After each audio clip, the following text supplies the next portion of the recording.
Pengeluaran 20.000 per bulan tidak dikatakan miskin, kata BPS. Badan Pusat Statistik atau BPS baru saja merilis angka kemiskinan di September 2024 dengan persentase penduduk miskin mencapai 8,57%. Hasil rilis itu dapat dilihat pada website resmi BPS di halaman produk berita resmi statistik. 8,57% ini didapatkan dari perbandingan penduduk miskin dengan total penduduk Indonesia. Dengan jumlah penduduk miskin sebesar 24,06 juta jiwa. Angka ini turun dibanding dengan jumlah penduduk miskin pada bulan Maret sebesar 25,22 juta jiwa. Lantas, apa yang disebut penduduk miskin?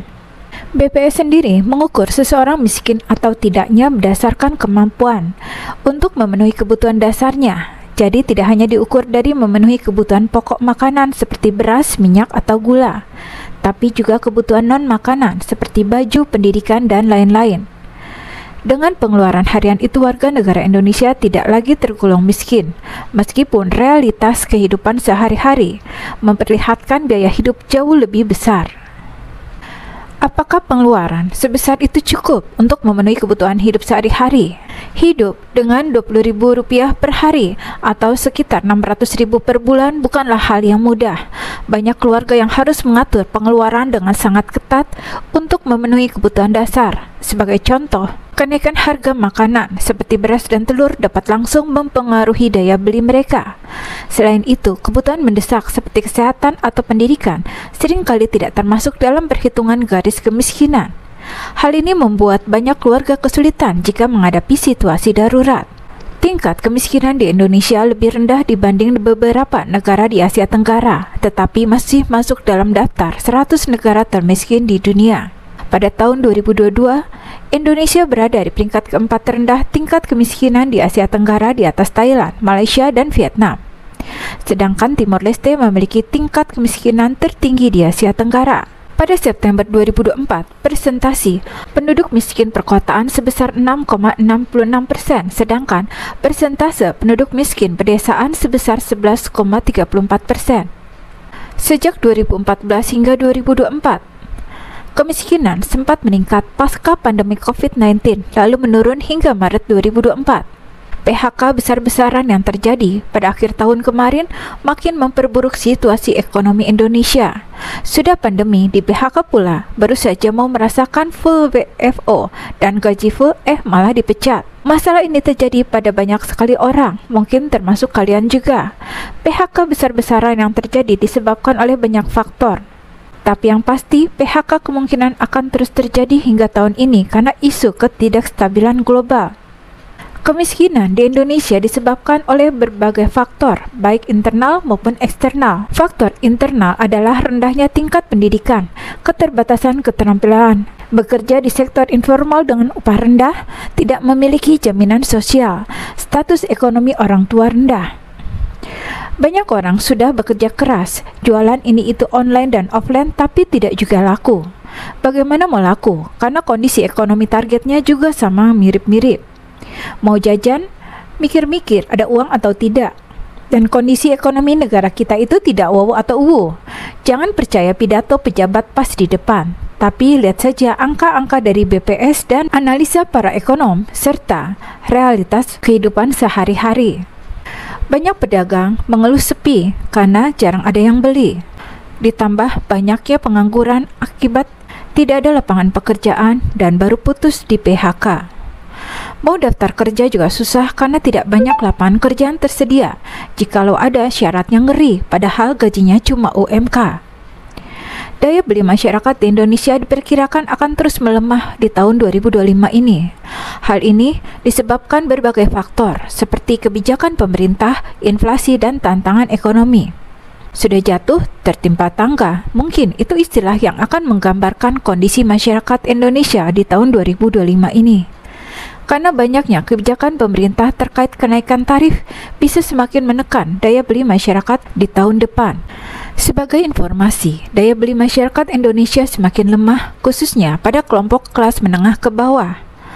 Pemerintah harus segera menyiapkan respon kebijakan agar kelompok itu tidak semakin jatuh dan tenggelam.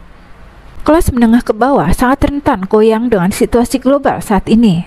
Misalnya, pergerakan nilai tukar. Selama tahun 2024, rupiah bergerak cukup liar, baik ketika melemah maupun dalam tren penguatan. Tidak sampai di situ, tekanan lain muncul dari lonjakan harga barang pokok seperti beras.